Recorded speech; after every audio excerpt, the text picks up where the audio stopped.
If you ask ChatGPT for a negative stereotype of a game developer, it will come back with a socially inept basement dweller that loves their junk food, typically disconnected from the real world, not caring about their personal appearance, and sitting on their computer eating Doritos all day. If you ask someone actually clued into game development, or ask ChatGPT for a positive stereotype of a game developer, it will usually come back with that they're passionate and hard-working people. But that's it. At the same time, you might have heard of Notch, the guy who literally created Minecraft. Notch sold Minecraft for billions of dollars, and soon after still reported being unhappy. This makes it difficult to know what to actually strive for, what success as a game developer actually means. Because if being hyper successful as a game developer and selling millions of copies of your game won't make you happy, then what will? So I'd like to present to you a new type of game developer, an alternative path. So I'd like to talk to you about my philosophy on life as a game developer that's 24 years old and doing this stuff full time. If you're currently a bit lost, this video can help you know what to strive for, and if you're already on your journey, it can tell you what life can be like for a full-time game developer. And this type of life path is what I'd love for you to join me on, because it's not just about making games, chasing money, it's about everything put together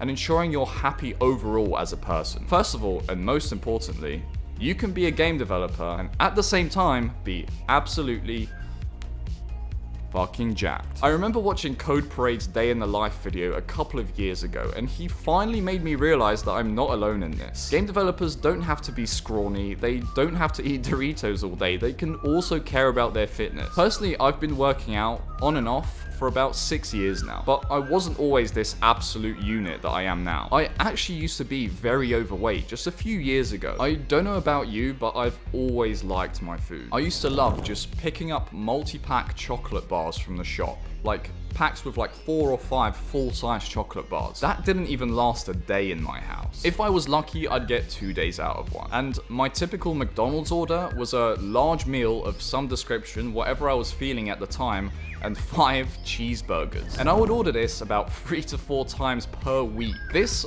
obviously led to me being pretty overweight and quite unhealthy. And I remember wondering at the time why none of my business and online money-making endeavors were successful.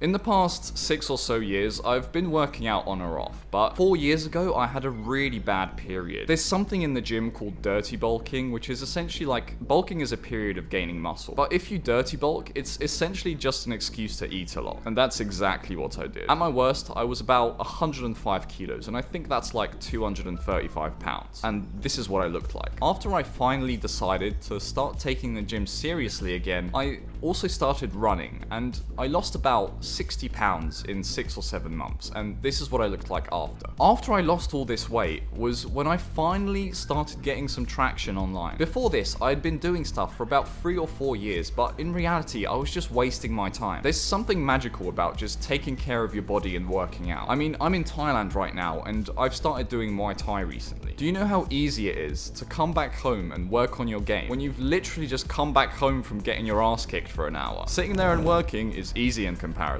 Second of all, you can be a game developer and not live in your mum's basement. In the first few months of my YouTube journey, I set a goal to myself to leave my parents' house and move to Thailand. And since I've released my first game, I've had a bit more disposable income, and that's finally become possible for me. And I'm currently living in this beautiful villa. I can't believe I live here, to be honest with you. And the beauty of having an online income and coming to a place like Thailand means a place like this, it's not even that expensive. Like in England, a place like this would be like, I don't know, $10,000 a month. Here it's less than a fifth of that. Moving to Thailand has been my goal for a long time, but recently after my game came out and I became a lot more engrossed in my work and focused on that, I almost didn't want to come out here in fear that it would impact it. But I highly encourage you, as soon as you can, go out there and experience some other things than just your hometown. It's well worth it, and it will teach you a lot more than just staying at home will. Thirdly, you can be a game developer and have a deeper purpose beyond just making games. I'm actually originally from Poland. I spent the first 4 years of my life there. But Poland, especially when I was growing up 20 years ago, wasn't as well off. And my family moved to the UK when I was 4 in search of a better life, essentially. Long story short, for the first 5 or 10 years in England, my life wasn't the best. We moved around a lot, and the places we lived in weren't exactly very friendly for a 7 or 8 year old. Eventually, we did get out of all of that and actually have a pretty nice place now. And that's because both of my parents have worked really hard to make this happen. But ever since my family moved to the UK 20 years ago, both of my parents still have the exact same job that they used to have, and they don't exactly earn that much money. So a big motivator that drives me forward is wanting to help them out and finally free them from that crappy job that they've been working for so long. In any journey that's worth pursuing, whether that's game development or anything else, there's gonna be times where you hate doing it and you just don't want to carry on. And that's gonna be the case no matter how much you love it. You know, as game developers, we can be really passionate, but there's still gonna be those times. Having a deeper purpose beyond just the fun of making games makes it a lot easier to carry on through those times where you would have otherwise quit. And fulfilling some deeper purpose outside of just gaming makes you a lot more fulfilled as a person as well.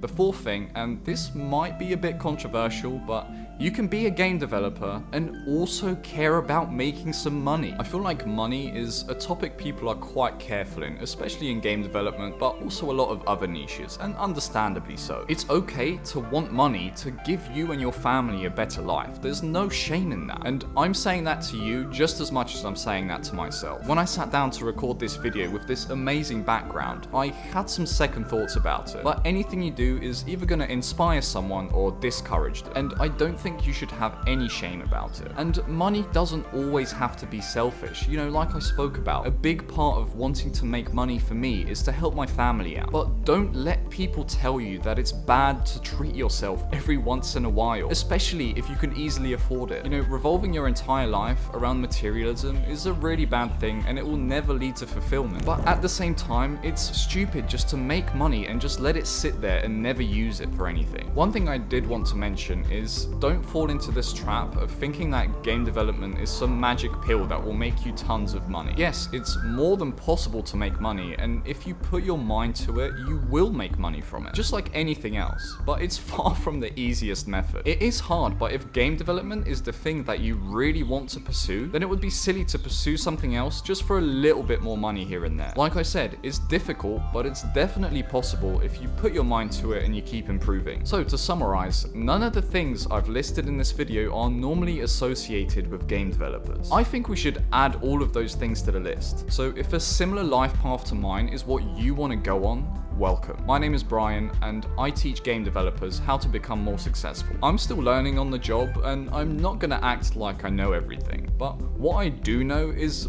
that my life is a hell of a lot better than it was just a few years ago, and that's why I've made this channel. So if you found this video helpful or you resonate with me, consider subscribing. And like I said, if you need my help with anything one-to-one, click on the first link in the description and book a call with me. I'll talk to you there. See you next video.